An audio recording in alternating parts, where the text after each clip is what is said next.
kita bahas bersama.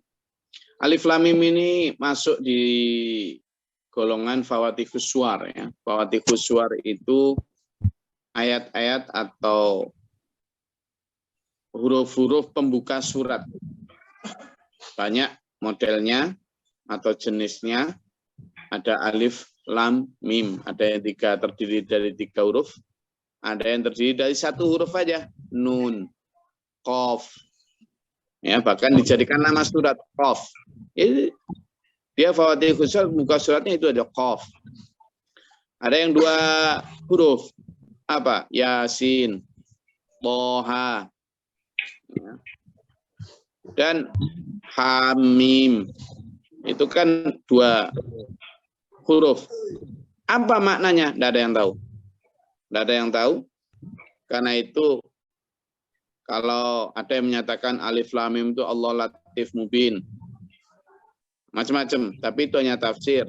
Dan Rasulullah SAW sendiri tidak pernah menyatakan apa maknanya. Maka kalau bisa kita tafsirkan secara positif, itu adalah semacam attention word atau kalimat-kalimat pay attention. Misalnya ketika kita mau ceramah atau mau pengumuman, sementara masih crowded, orang masih banyak bicara banyak, ramai di banyak orang, lalu hei gitu misalnya. Tolong, ini perhatian. Nah, seperti itu. Tapi memiliki makna, intinya perhatikan.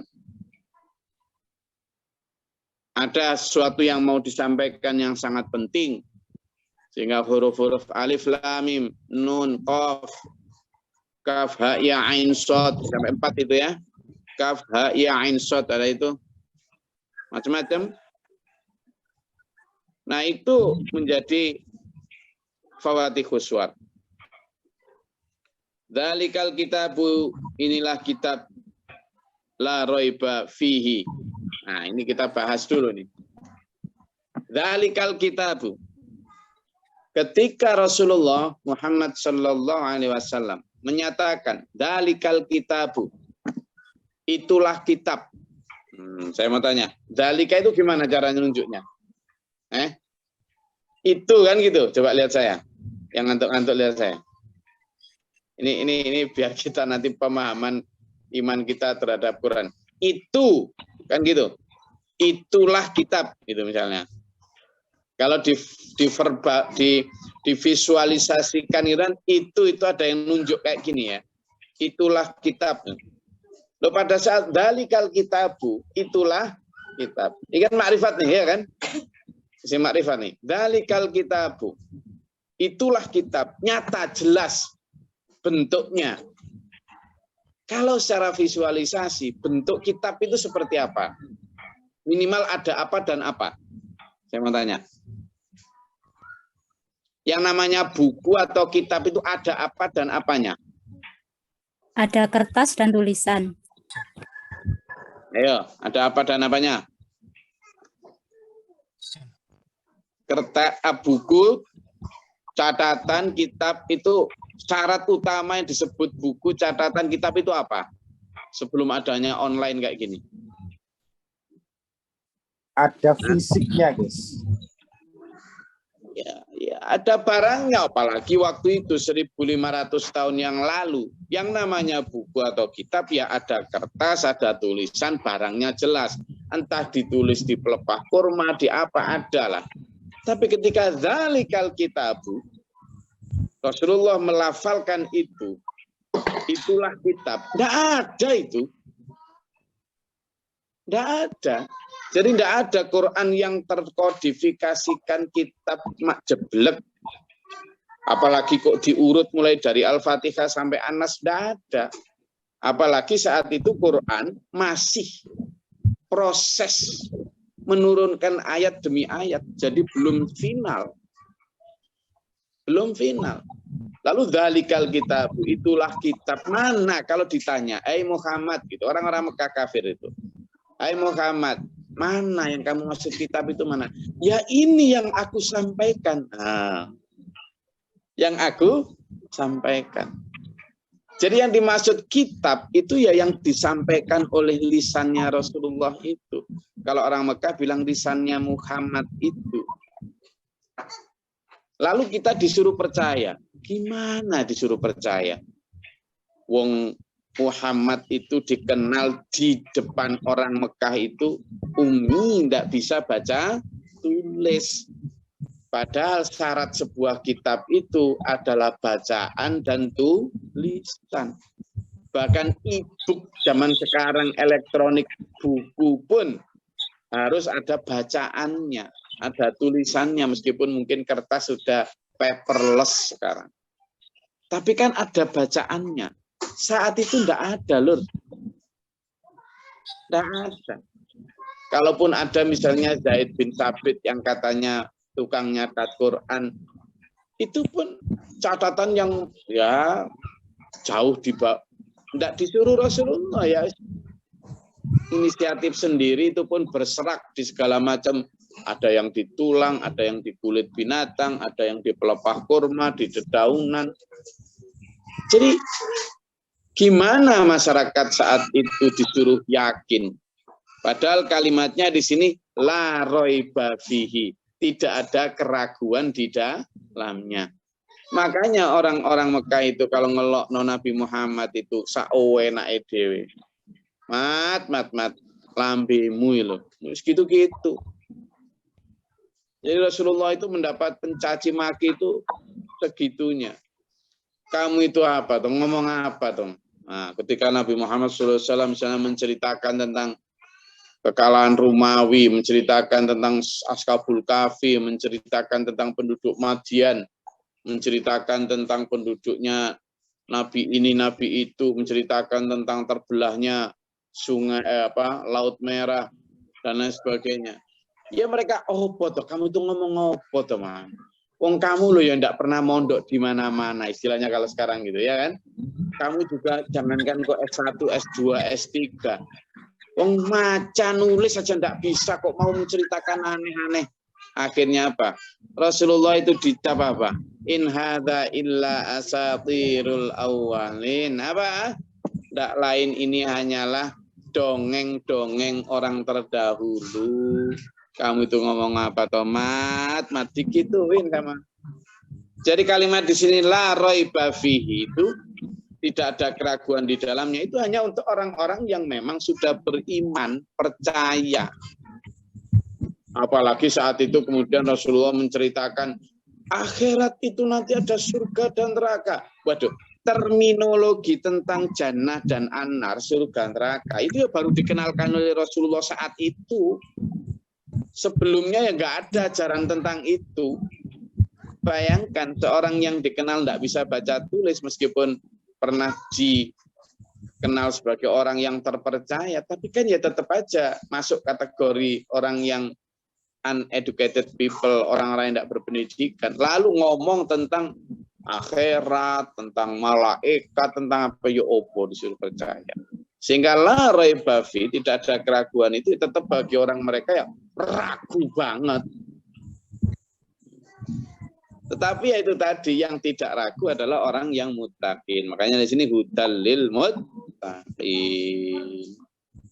Itulah dulu. Jadi tidak mudah percaya Quran itu. Lah kita sekarang ini Quran sudah terkodifikasi dengan baik. Dulu Quran itu dulur, bahkan ketika yang tertulis di pelepah-pelepah kurma, yang tertulis di tulang-tulang, itu ndak ada titik koma, ndak ada antara ba dan nun, ndak tahu kita, wong ndak ada tanda-tanda titik bawah, titik atas, antara kho, jim, ha, ndak tahu kita, ndak tahu Mas. Udah pun begitu. Selain tidak ada harokat fathaten, fathah, kasro, sukun, selain tidak ada itu, juga tidak gandeng hurufnya.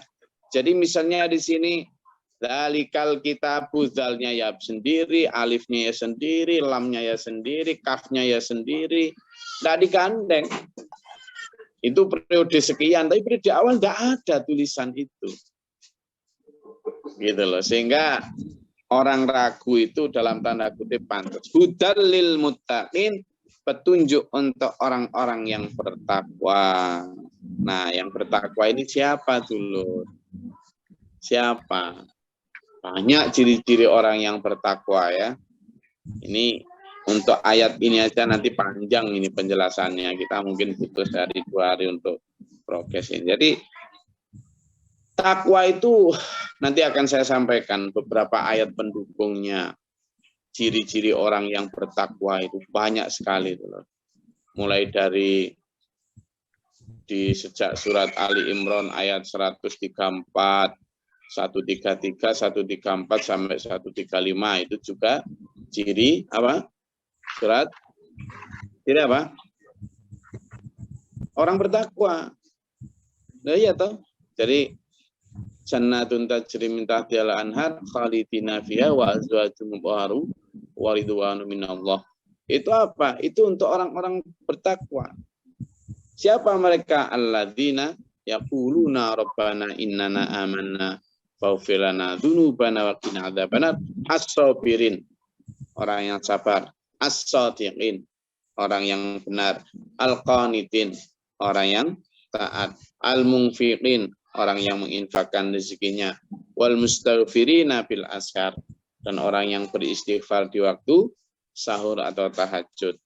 Dan banyak lagi kalau kita lihat orang-orang yang seperti itu.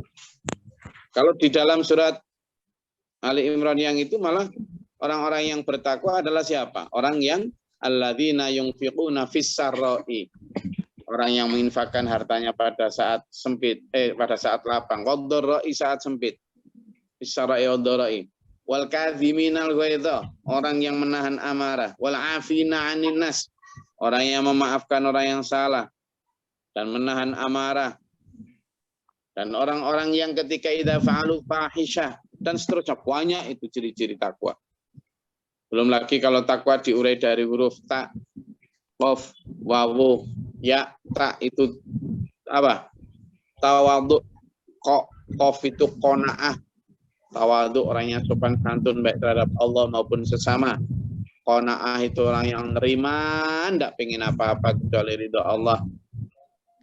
Wawu itu wirai, hidupnya hati-hati, selalu disandarkan kepada aturan Allah. Kalau merujuk tadi al-qanitin as-shadiqin tadi. Al-qanitin as-shadiqin itu orang yang wirai itu. Lalu yakin. Nah, ini kita bahas di sini. Alladzina yu'minuna bil ghaibi. Orang takwa itu yang gimana sih? Pertama, yu'minuna bil ghaibi.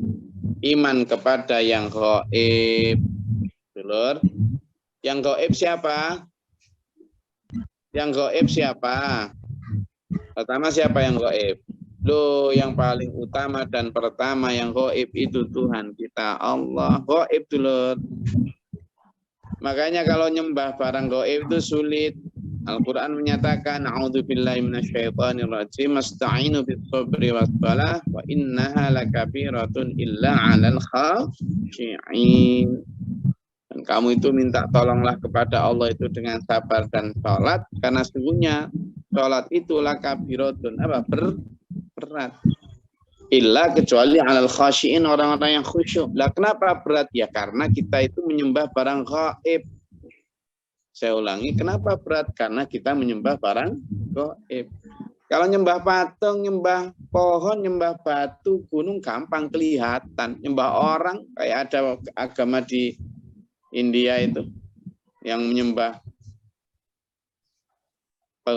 penganjurnya, siapa itu, Sai Baba atau siapa itu yang kemudian minta disembah, gampang kelihatan orang. Nah, kalau menyembah Allah, iya karena butuh hanya kepada Engkaulah kami menyembah ya Allah, wa iyyaka, dan hanya kepada Engkaulah ya Allah nasta'in, kami memohon pertolongan. Loh, enggak kelihatan kok. Itu yang berat, tapi kalau khusyuk ya, makanya orang-orang takwa itu pertama beriman pada Allah yang gaib, merasakan digenangi di kekuasaan kebesaran Allah, selalu merasa. Yang kedua, iman kepada siapa? Malaikat. Gaib nggak? Gaib Mas Mizan. Jadi bahasan kita ini bahasan gaib toh. Lalu kepada apa? Al-Quran. Kitab, iman kepada kitab. Kitab gaib nggak? Gaib saat itu. Ini tadi saya sampaikan. Tidak ada kitabnya waktu itu, tidak ada, tidak kelihatan. Jadi saya sering sampaikan, ini apa? Ini tuh mushaf Quran. Qurannya sendiri kalau nggak kita benar-benar tanamkan dalam hati akan jadi gaib. Lalu Rasul gaib nggak? Secara jasad Rasul kelihatan, itu Nabi Muhammad, itu Nabi Musa. Tetapi tahu nggak? Kenapa umat saat itu tidak percaya Rasul? Karena status dan pangkat kerasulan, jiwa atau ruh kerasulan, Nur Muhammad itu gaib. Gaib. Jadi makanya orang tidak tahu kalau itu Rasul. Orang tidak tahu kalau Nabi Muhammad SAW itu adalah seorang utusan Allah. Sampai dilokno gini, Abika Junun, kamu gendeng dah Muhammad, gitu katanya. Oh, kamu kayak gitu kok ngaku utusan Tuhan. Sama yang di Nabi Soleh apalagi, dijenggur-jenggur leleh kon iku lho. Itu. Kenapa? Karena pangkat kenabian itu gaib, sehingga banyak orang tidak tahu kalau itu Nabi. Ya tahu itu ada Soleh, ya tahu itu ada Yaskun. Nabi Nuh itu dulu namanya Yaskun. Tahu, tapi ya nggak tahu kalau itu Rasul. Karena pangkat kenabian itu gaib. Tuh, iman kepada, lalu iman kepada kiamat. Kiamat gaib nggak? Ya gaib lah, belum kelihatan, belum tahu. Makanya nggak banyak orang persiapan. Lalu takdir baik dan takdir buruk juga tidak tahu kita. Sehingga orang beriman itu bahasanya gaib semua. Lah kita ini sekarang bahasannya apa yang gaib bahasan kita? Bahasan kita sehari-hari kebanyakan yang gaib apa yang nggak gaib? Hah? Coba ngaku. Bahasan kita loh hari-hari, nanti habis ini bahas apa coba? Ya nyata, Gus. Lah iya. Pak Surono nanti habis ini mau bahas apa? Bahas bakso. Bakso, apalagi? Yang terus? Laris gitu kan. Nasi goreng. Goreng. Nah, saya belum pernah nyicipin nasi gorengnya. Nanti kalau cuma ngomong di sini berarti ya cuma iming-iming itu. Kalau nggak dikirimi. Tapi nggak bisa dikirimi, saya nanti terbang ke Jawa. Jadi bahasan kita ternyata kebanyakan bahasan barang lahir saja. Padahal keimanan kita 6-6-nya itu gaib. Makanya jadi orang beriman itu harus didukung juga dengan wa yuqimunas sholata. Dengan menegakkan sholat itu agar kita itu ingat terus. Sekarang saya mau tanya, ketika menegakkan sholat itu kita sedang mau menghadap siapa sih? Menghadap siapa? Allah yang gaib. Itulah kenapa sulit. Orang ya Pak Surono, kadang merasa gini loh, orang males sholat itu. Kadang merasa, oleh opo sih, dapat apa sih? Karena nggak merasa menghadap siapapun.